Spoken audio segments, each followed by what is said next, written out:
Today we'll move on to another topic in the study of the electric field. We always observe the lightning in the rainy day, but what's the physics behind this phenomena? It's related to the focus of this lecture, electric potential. Please recall what is potential energy we discussed earlier. Before introducing the potential energy, we explored the work done by a conservative force. The work done by a conservative force equals the negative of the change in the potential energy of the system as expressed by this one.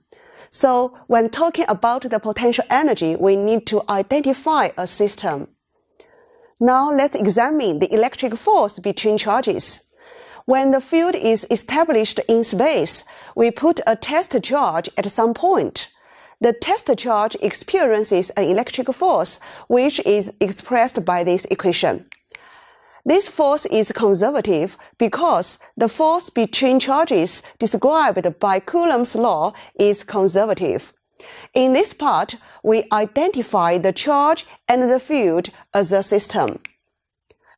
If the charge is free to move, in other words, the charge is moving under the action of the electric force, the electric field will be doing work on the charge. This work is internal to the charge-field system. This situation is similar to that in the gravitational system. When an object is released near the surface of the Earth, the gravitational force does work on the object. This work is internal to the object-Earth system. Now, let's find the work done by the electric force. We use the vector ds to represent an infinitesimal displacement that is tangent to a path through space. By applying the definition of the work, for a point charge q in the electric field, the work done within charge-field system by the field on the charge is determined by this equation.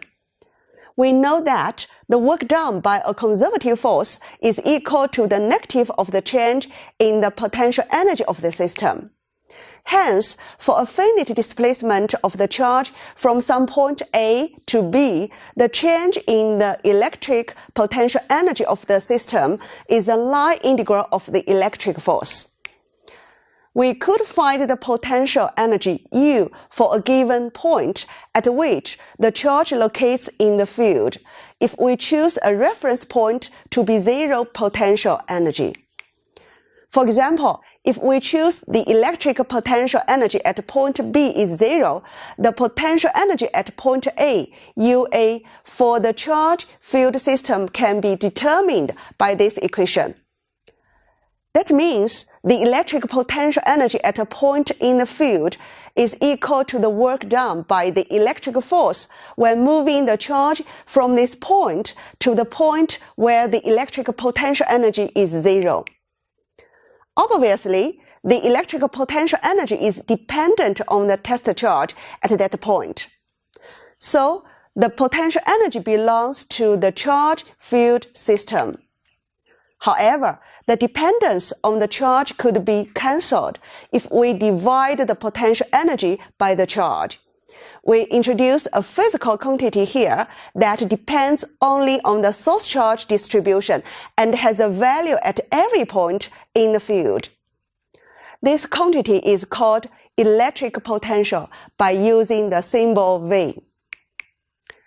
The potential difference delta V between any 2 points A and B in the electric field is then defined as a change in the electric potential energy of the system when a charge Q is moved between points divided by the charge. From this equation, we know that the value of the electric potential at a point in the field equals to the work done by the electric force on the unit positive charge when the charge moves from this point to the point where the potential is zero, which is expressed by this equation. We often choose the value of the potential to be zero at some convenient point in the field.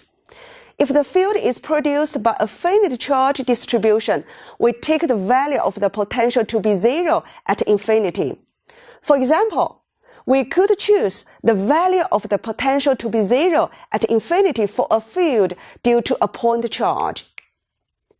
Now, please recall the difference between an electric force and electric field.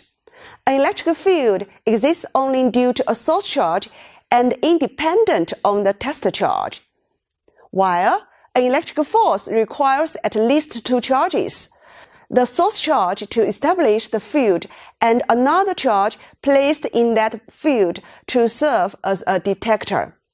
Similarly, the potential difference exists due to a source charge and the source charge distribution.